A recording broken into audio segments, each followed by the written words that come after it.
राधे राधे। जय श्री कृष्णा। आप सभी का ज्ञान की दुनिया द वर्ल्ड ऑफ नॉलेज में स्वागत है। आज के वीडियो में हम जानेंगे कि श्रीमद् भगवत गीता के दूसरे अध्याय के 39वें श्लोक में भगवान श्री कृष्ण अर्जुन को ज्ञान योग और कर्म योग के विषय में बताते हुए कहते हैं कि एषा ते विहता सांख्ये बुद्धिर्योगे त्विमां शृणु बुद्धया युक्तो यया पार्थ कर्म बंधम प्रहास्यसि। अर्थात भगवान श्री कृष्ण अर्जुन से कहते हैं कि हे अर्जुन, यह बुद्धि तेरे लिए ज्ञान योग के विषय में कही गई है। अब तू इसे कर्म योग के विषय में सुन, जिसे सुनकर तू कर्मों के बंधन को भली भांति त्याग देगा। अब यह बुद्धि क्या है? बुद्धि यह है कि हे अर्जुन, तो युद्ध कर।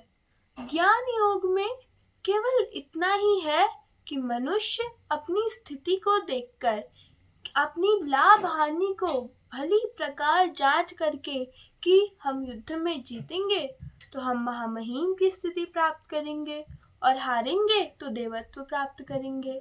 जय में सर्वस्व है और पराजय में भी देवत्व है, दोनों तरफ लाभ है।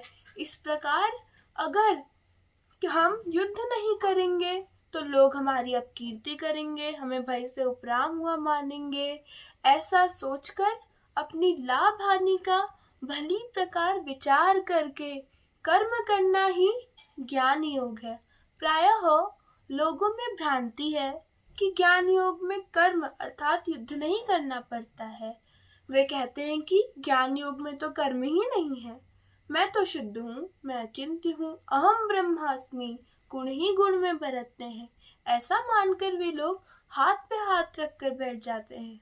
परंतु योगेश्वर श्री कृष्ण के अनुसार यह कर्म नहीं है।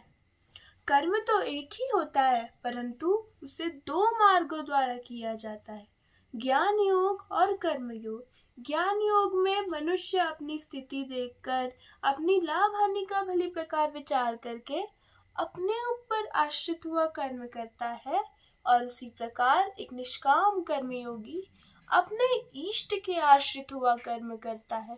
सारे कर्म अपने इष्ट को अर्पण कर देता है।